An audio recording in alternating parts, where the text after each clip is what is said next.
Nung bata ako, kapag malungkot o hindi ako mapalagay, sapat nang mahiga ako sa braso ni Mama para gumaan ang pakiramdam ko. Dahil doon, napapanatag ang kalooban ko. Ma, pasensya na. Hindi ko na matutupad yung pangako ko sa'yo na kahit matanda na ako, ay ihiga pa rin ako sa braso mo.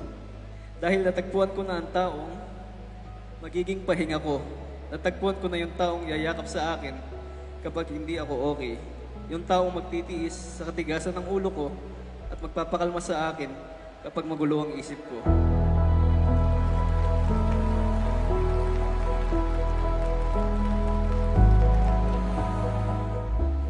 Natagpuan ko na ang taong makakasama ko sa hirap at ginhawa, sa saya at lungkot, sa bawat yugto ng buhay. Natagpuan ko na ang taong mamahalin ko habang buhay. Salamat at natagpuan kita. I still remember the first time I saw you. NSTP days, may isang cute na nakaagaw ng attention ko. Since then, I've always looked forward to every chance to see you. Every flag ceremony, I would always find myself looking for you, hoping to catch a glimpse of you. God worked in wonderful ways to make sure we would meet. Nabigla na lang ako, isang araw, in-add mo ako sa Facebook. Sobrang saya ko that day, yung inaabangan at gustong gusto kong makita tuwing flag ceremony, in-add ako. I vow to give you my loyalty, my respect, and my unconditional love. I vow to love you when life is beautiful and when life is messy. No matter how hard life gets, I still choose you and I want to face everything with you. I love you now, tomorrow, and for the rest of my life. Through every season, every hard day, and every beautiful one. I'll keep choosing you over and over for long as I live. I love you.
My bride, my soon-to-be wife, this gift is just a small reflection of a love that's so much bigger than words can express.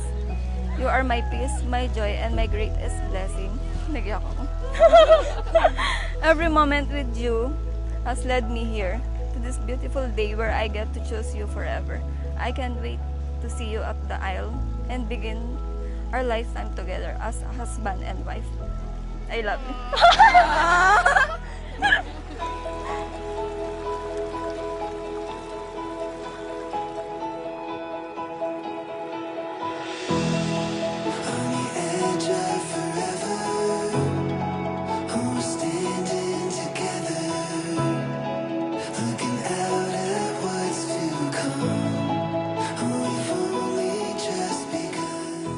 College days. Doon kita unang nakilala. Lilipat na sana ako ng school noon sa Tarlac, pero hindi yun natuloy. Sinabi ko sa parents ko noon na baka kaunti lang ang makredit kong subjects. At baka tumagal ako lang sa college. Kaya naisip kong bumalik na lang sa Pampanga. Pero ang totoo, ikaw ang dahilan kung bakit gusto kong bumalik sa Pampanga.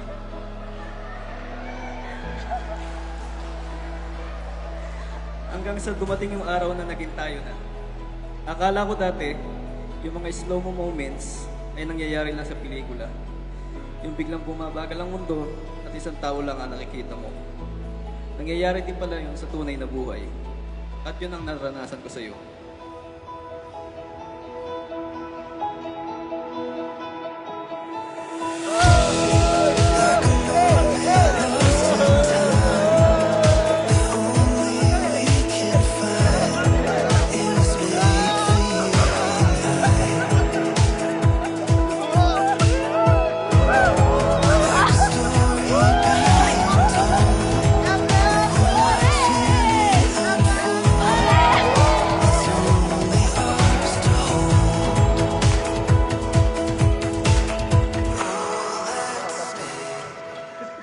Kumakain ng tanga eh.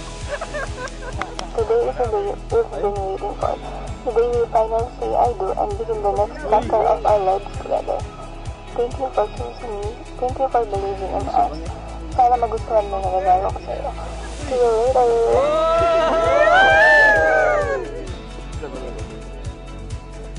Meron pa, pre. Thank you sa gift. See you later. I love you. Hey, hey, hey, hey.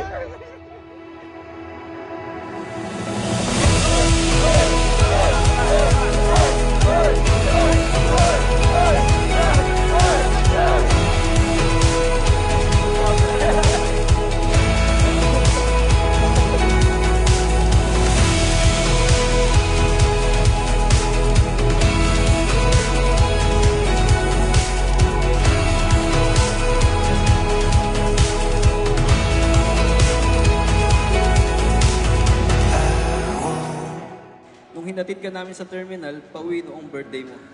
Parang bumagal ang lahat. Sa dami ng tao at ingay sa paligid, ikaw lang ang nakikita ko. At doon ko din na-realize na ikaw na talaga.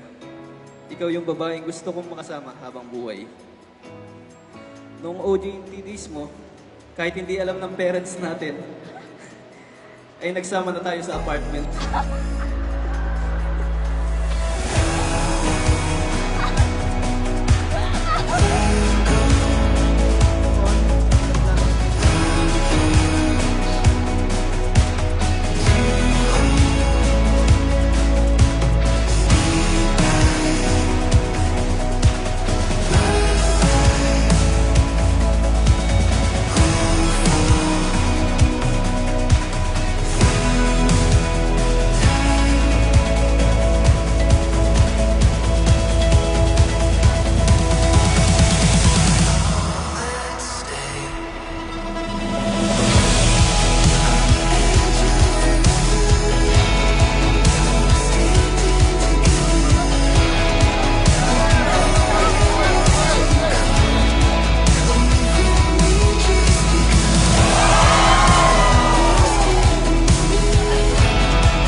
Nico Jam, you make kiss your bride Christian faith.